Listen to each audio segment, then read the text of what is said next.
Round 1, fight. 박종훈의 경제한방 이효석 SK증권 자산전략팀장과 함께하고 계신데요.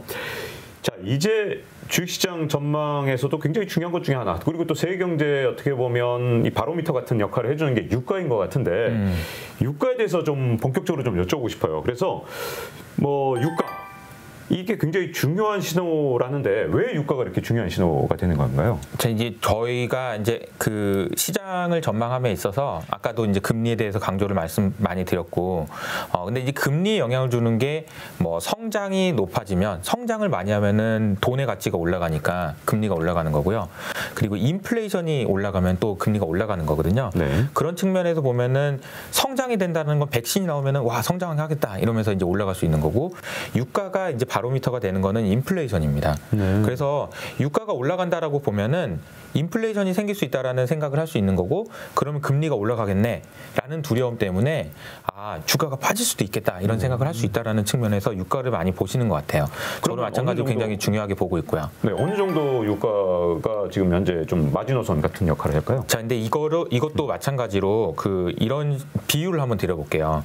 우리가 옛날 속담에 다리를 뻗으려면 누울 자리를 보고 다리를 뻗어라 이런 얘기가 있잖아요.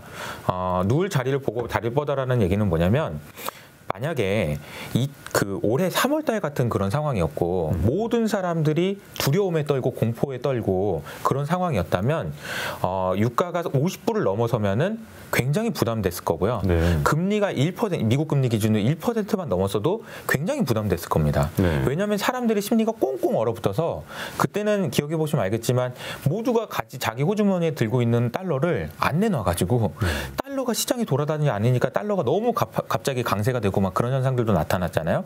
근데 최근에는 분위기는 어떤가요? 최근에는 지금 이렇게 권투 선수 뭐 이게 그 투자하는 분이 이렇게 투자를 해야 된다면 지금 거의 뭐 이렇게 내리고 가도 완전 다 내리고 이렇게 지금 완전 지금 투자하고 있는 거거든요. 이런 느낌이죠. 때려 뭐 나는 맞으면서도 갈 거야 막 이런 느낌이에요. 이런 느낌? 네. 근데 이제 이런 환경까지 오기까지 저는 연준이 굉장히 큰 역할을 했다고 생각하거든요. 네. 연준이 자산 매입을 더 하고 연준이 막 돈을 더 풀고 이런 게 아니고요.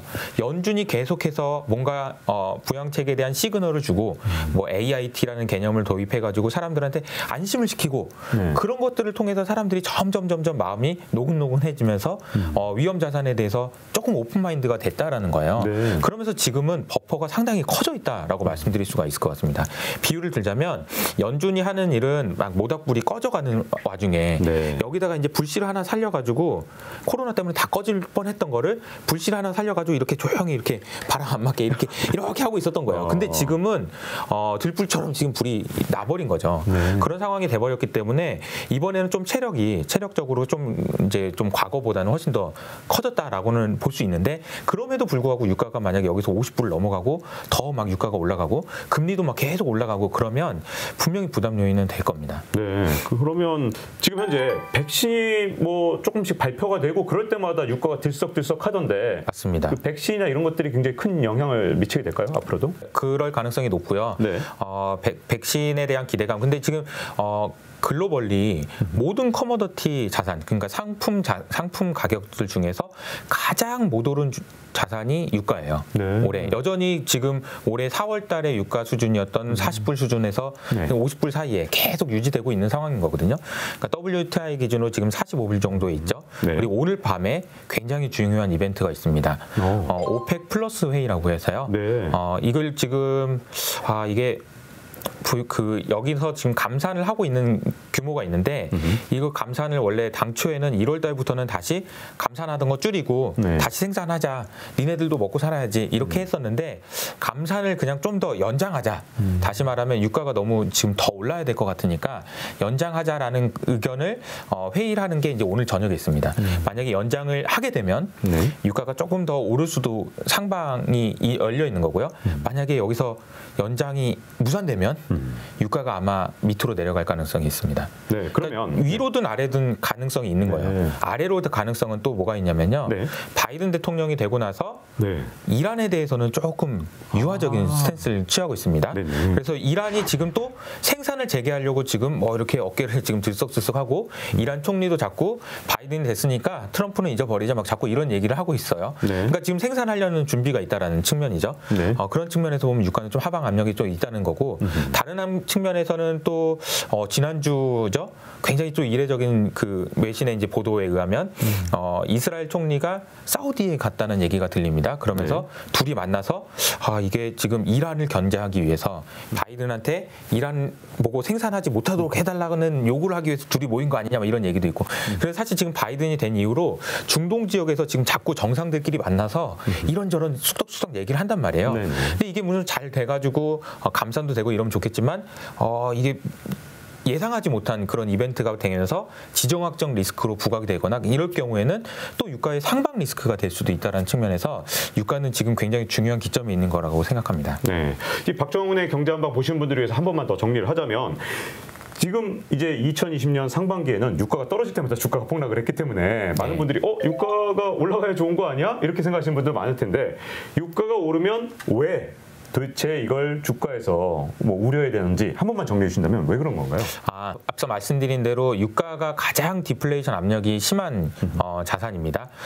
올해 우리가 원유에 대해서 이제 글로벌 소비가 한 1억 배럴 정도 되거든요. 네. 근데 이제 올해 워낙 그 코로나 때문에 가장 심각했을 때 2천만 배럴, 즉 한 전체 원유 수요의 한 20에서 30%가 급감했어요. 네. 이러니까 이제 유가가 마이너스 유가까지 갔던 거고 그걸 막기 위해서 이제 그 생산량을 뭐 1,000만 배럴로 줄이자 막 이런 얘기를 하면서 이제 겨우겨우 이렇게 버텨내면서 올라왔다. 그러니까 그만큼 사실은 유가는 하방 압력이 제일 센 거예요. 그러니까 지금 전 세계에서 인플레이션이 와도 제일 마지막까지 못 올 거 모은 것 같아? 그러면 유가인 거예요. 네. 그래서 사람들이 유가를 마지막에 보는 거예요. 유가마저 오르면 이건 인플레이션 오는 거다. 네. 그럼 인플레이션이 주체할 수 없는, 그러니까 컨트롤할 수 없는 인플레이션이 오게 되면 연준도 어쩔 수 없다. 네. 돈도 더 못 풀고 금리도 인상해야 될 수도 있다. 그런 생각이 들게 되면 사람들이 이제 조금 돈 빌려서 주식 샀던 사람들 입장에서는 뭐야 이거 금리가 내가 1%인 줄 알았는데 3%라고?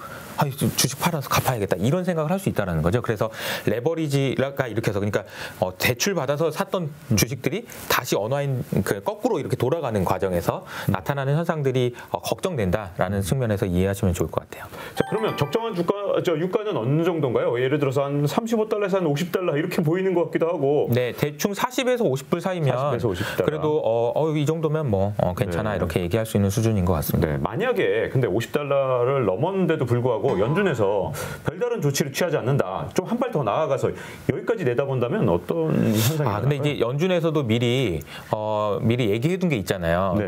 지난 8월달에 우리가 그 물가가 일시적으로 2%를 넘어서더라도 나는 그냥 가만히 있을게라고 얘기했어요. 그래서 유가의 레벨에 대해서 연준이 생각하는 유가의 레벨은 저희가 알 수는 없지만 어쨌든 우리가 생각하는 걱정하는 것보다는 연준은 천천히 할 거다. 이거는 말씀드릴 수가 있을 것 같습니다. 우리 최근에 나왔던 뉴스 중에 또 하나가 뭐냐면 앨런 전 의장이 재무부 장관이 됐다는 소식이 들리죠. 근데 이분이 우리는 그 어떤 우스갯소리로는 이렇게까지 말씀하시는 분도 있어요. 앨런은 그 사람이 아니야. 그 비둘기야. 뭐 이렇게 얘기하시는 분들. 그 머리 색깔 봐봐. 비둘기 아니야? 뭐 이렇게 그렇게 얘기하시는 분도 있어요. 얼마나 완화적 정책으로 자꾸 돈을 풀고 이러셨으면. 근데 앨런 의장이 그 연준 의장이었을 때 금리 몇 번 올린지 혹시 아세요? 3번 정도 올렸어요? 5번 올렸어요. 5번 올렸어요? 네, 많이 올렸어요. 많이 올렸네. 그럼 사실 금리를 올렸다는 얘기는 이분이 비둘기가 아닌데 왜 그렇게 생각하는 거지? 근데 그분이 이제 스토리를 보면요, 그 앨런 의장은 2014년에 이제 부임한 이후로 2015년 12월 달까지 한 2년 동안 금리를 안 올렸는데요. 그 안 올리는 과정에서 사실 앨런 의장이 오기 전부터 이게 실업률이 이렇게 내려왔는데 금리 올려야 되는 거 아니에요? 라는 얘기가 계속 있었어요. 네. 근데 옐런 의장이 아니에요 하면서 버티고 2년 동안 버티는 과정에서 우리 인식 속에 와 비둘기다 이렇게 인식이 된 거거든요. 네. 그래서 이제 2015년 12월 달에 금리를 인상하고 나니까 이제 막 유가 막 급락하고 막 난리가 났었던 거잖아요. 근데 이제 그때 제가 왜 옐런 의장 말씀을 드리냐면 ယေ런 의장이 하셨던 말씀 중에 이제 굉장히 유명했던 말씀이 2016년에 12월 달에 이제 보스턴에서 하신 말씀인데 실업률에 언더슈팅을 용인하면서라도 우리는 부양책을 써야 됩니다. 이렇게 말씀하셨습니다. 실업률을 언더슈팅 하더라도 옐런 의장이 그 노동경제학을 전공하시고 굉장히 마음이 따뜻한 분이셔가지고 취약계층의 노동 그 실업률까지 낮아질 때까지 우리 좀 더 기다립시다. 이렇게 얘기를 많이 하셨어요. 그래서 우리가 많이 그런 얘기를 기억하는데 제가 이제 비슷한 말씀을 최근에 이제 8월 달에 얘기했던 건 뭐냐면 옐런 의장은 실업률의 언더슈팅, 그러니까 경기가 그만큼 더 좋아져도 우리는 계속 좀 기다리자. 파월 의장은 뭐냐면 인플레이션의 오버슈팅을 용인해서라도 부양책을 가자 이 얘기인데 사실은 여기는 미치고 여기는 위지만 같은 얘기예요. 같은 얘기입니다. 좀 더 우리가 너희들이 걱정할 거 알아. 유가가 이렇게 되면 니네 걱정할 거 알지만 나는 사실 이런 생각을 가지고 있단다. 그러면서 이제 괜찮아. 조금만 더 나는 참아줄게. 기다릴게. 니네들이 걱정 유가 올라가면 니는 걱정하겠지만 나는 올릴 생각이 없어. 이런 얘기를 이미 했고 앞으로도 내년에도 계속 그 얘기를 할 겁니다. 그래서 내년에도 아마 시장에서 계속되는 고민은 경기가 이렇게 좋아진다는데 유가가 이렇게까지 올라는데 계속 부양책을 쓴다고? 진짜야? 이 얘기가 아마 계속 될 거고 파월 의장이나 아니면은 뭐 옐런 재무부 장관이나 지금 왜 그렇게 써야 되냐면요 이러면서 이제 왈가 설명을 해줄 가능성이 높다 이렇게 보고 있습니다. 그럼 말씀하신 대로라면 $50 정도 1배럴에 $50 정도에는 뭐 경각심을 가질 필요는 없는 정도네요. 왜냐하면 그 정도는 뭐 얼마든지 돈푸는데 큰 문제가 50불 정도 수준이 되면 근데 저는 이제 그렇게 생각하지만 시장은 또 그렇게 생각 안 할 수도 있으니 시장은 걱정할 수 있죠. 그러면 주가가 조정받을 수 있다고 생각합니다. 그거는 근데 일시적인 것이다 이렇게 좀 보시는 거네요. 그게 이제 일시적인 게 되고 다시 좀 시장의 안정을 되찾으려면 연준이든 ECB든 걱정하지 마. 효석이가 얘기한 대로 걱정 안 해도 된다니까 이렇게 얘기해주면 이제 일시적인 조정이 될 테고 갑자기 제 예상과 전혀 다르게 연준이 갑자기 매의 얼굴을 갑자기 트고 와가지고 유가가 이렇게 됐으니까 안 되겠습니다. 다시 원위치 이렇게 해버리면 또 다른 얘기가 되는 거니까요. 그런데 그렇게 되면 그렇게 유가가 우리가 좀 생각한 것보다 좀 많이 오를 확률 그거에 대해서는 어떻게 보시는지도 궁금해요. 충분히 가능성이 있습니다. 그거는 제가 이제 유가를 전망하는 것만큼 어려운 것도 없고 아까 말씀드린 대로 지정학 리스크라는 아주 생소한 그런 전혀 예상할 수 없는 변수들이 영향을 주는 게 유가이기 때문에 그 부분은 예상을 하기가 좀 어려운 것 같습니다. 대응의 영역이라고 봐야죠. 그거는. 변동성이 마이너스 유가도 올해 처음으로 경험을 해봤고 심지어 올라갔을 때는 뭐 $150 1배럴에 $150도 넘어봤고 그러니까 유가라는 게 워낙 변동폭이 진짜 크잖아요. 그러면 유가라는 건 역시 그러면 약간의 우리가 잘 모르는 블랙박스 좀 미지의 영역으로 좀 보고 그렇게 대응을 좀 해나가는 그런 영역이라고 봐야 될까요? 장기적으로 보면 근데 유가는 어떻게 될까요? 장기적으로 보면 10년 후? 10년 후? 어떻게 될까요? 10년 후, 5년 후. 전기차 시대가 될 가능성이 매우 높잖아요. 지금 전기차의 페네트레이션이 5%가 안 되는데 이게 아마 5년 후면은 얼마까지 비중이 높아질까요?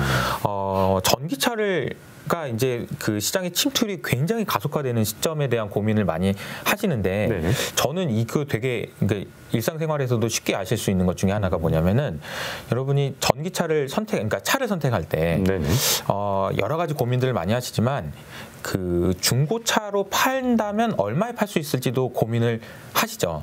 많이 고민하시지 않지만 그것도 되게 중요한 겁니다. 왜냐면 이런 거예요. 예를 들어서 3천만 원을 주고 차를 샀어요. 근데 내가 5년 후에 1,500만 원에 팔 수 있어. 그러면 사실상 5년 동안 1,500만 원만 드린 거예요. 이 차에. 그렇게 되잖아요. 이 기대값이 1,500만 원이라면. 근데 이 기대값이라는 게 지금은 크게 변화하지 않았기 때문에 이걸 별로 신경 안 썼는데요. 내년부터 사람들이 모두 전기차에 대해서 전기차 시대는 당연히 오는 거야. 옛날에는 전기차 올 수도 있고 안 올 수도 있고 이렇게 생각했는데 지금은 이제 전기차는 오는 거지. 언젠가는. 그럼 5년 후에 내 차가 얼마가 될까? 내 차는 디젤차인데 5년 후에 전기차가 완전 사람들이 타고 다닐 텐데 디젤차가 5년 후에 중고차 가격으로 얼마가 될까? 1,500만 원 될까? 500만 원 되는 거 아니야? 이렇게 되면요. 그렇구나. 내년에는 디젤차를 사는 결정을 하기가 굉장히 어려워집니다.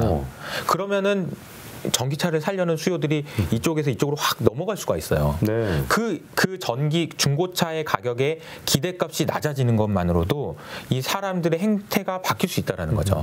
그만큼 제가 이 말씀을 드리는 이유는 뭐냐면 장기적으로 봤을 때는 유가는 점점 사용처를 잃어가는 자산이기 때문에 이거를 올라가게 하기 위한 유일한 방법은 생산을 줄이는 것밖에 없어요. 네. 서로 미안하지만 너도 줄이고 나도 줄이자 이런 식으로 해서 생산을 줄이는 것 외에는 소비량이 내년에 만약에 경기가 좋아져서 늘어난다고 한들 추세적으로 늘어나는 구간은 아니라는 거죠. 이제부터는 줄어든 일종의 지금 한 20, 실제로 글로벌 오일 매니저들 중에서 20%는 이미 원유의 소비량의 고점이 올해 본 것 같다라고 얘기하시는 분도 있어요. 왜냐하면 장기적으로는 빠질 가능성이 높으니까. 그럼 장기적으로 빠지겠지만 내년에는 경기가 좋아지니까 이렇게 올라가겠지만 결국은 이런 그림을 그리면서 내려간다라고 보면 유가에 대한 전망은 위로 굉장히 높게 보기는 그것도 만만치가 않은 상황이라고 볼 수 있다는 거죠. 근데 저유가가 계속되면은 어쨌든 유전을 폐쇄하거나 개발이 새로 안 되니까 뭐 이런 식으로 되면 한 7, 8년 정도 유전 개발하는데 시간이 걸린다고 그러더라고요. 맞습니다. 그러면 저유가가 계속되면 공급 측에서 갑자기 공급이 확 감소하거나 이런 일이 지금 당장은 에너지가 쌓이다가 맞습니다. 한 몇 년 뒤에는 일어날 수 있지 않을까요? 맞습니다. 그래서 제가 말씀드린 대로 수요에 대한 전망치는 계속 이렇게 내려가지만 유가가 버텨줄 수 있는 이유는 원유의 생산량이 계속해서 줄 거기 때문에 그렇죠. 네. 그 부분이 있기 때문에 바닥은 받쳐주겠지만 이 유가가 예를 들어서 뭐 과거처럼 막 70불, 80불 갈 거냐 그렇게 생각하시는 분은 아무도 없습니다. 네. 그러니까 유가가 앞으로 예쁘게 한 4, 50달러 그 사이에서 그쵸. 계속 네, 있기를 그래서 바라면서 뭐 이제 여기서 이제 리스크는 아까 말씀드린 대로 지정학 리스크가 돼서 어디서 뭐 중동 지역에서 뭔가 큰 이벤트 우리가 예상하지 못하는 그런 이벤트가 나가지고 그럴 경우를 제외하면은 유가가 급등하는 그런 일들이 발생하기는 쉽지 않을 것 같다라는 생각입니다. 네, 자 이제 박종훈의 경제 한방 마칠 시간이 됐습니다. 다음 시간에 또 뵙겠습니다. 고맙습니다. 네, 감사합니다. Round 1, fight.